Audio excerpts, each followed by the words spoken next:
Sindhi info channel में खुश आमदीद। वेलकम। इन वीडियो में तव्हांखे असां ॿुधाईंदासीं त दुनिया जा महांगा तरीन कुत्ता कहिड़ा आहिनि।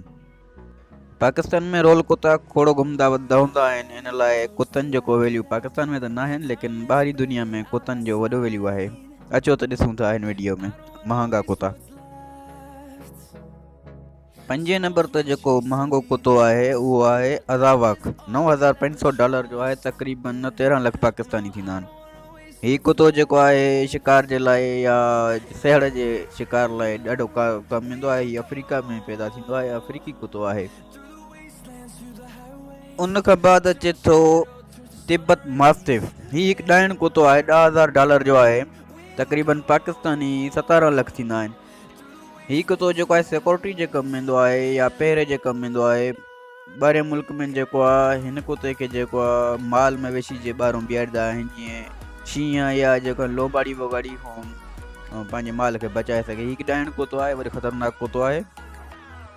हिन जी क़ीमत जेको आहे 17 लाख पाकिस्तानी आहे। उन खां बाद जेको महांगो कुत्तो अचे थो उहो चूचू आहे।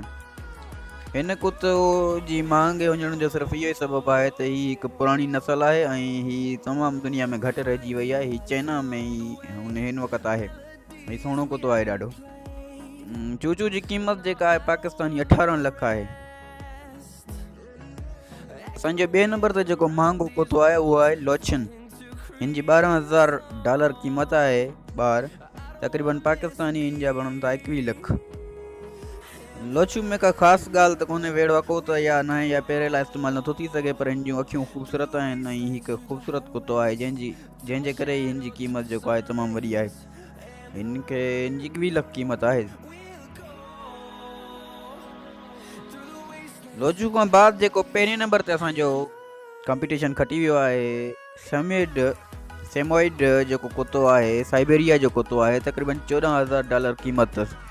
$14,000 मतिलबु पाकिस्तानी घणी क़ीमत थींदी वञी, 22 लाख पाकिस्तानी क़ीमत थींदी वञी। जेको आहे हीअ सिर्फ़ु इन करे जेको आहे महांगो आहे त हीअ कुत्तो फ्रेंडली आहे, इंसान सां सां ही झटि में ठही वेंदो आहे ऐं हमेशह खिलंदो रहंदो आहे, ख़ूबसूरत बि आहे, फ्रेंडली आहे। इन करे हिन जी एतिरी क़ीमत आहे 22 लाख। जेकॾहिं असांजी वीडियो तव्हांखे पसंदि आई, अहिड़ी वीडियो खपनि त असांजे चैनल खे सब्सक्राइब ज़रूरु कयो।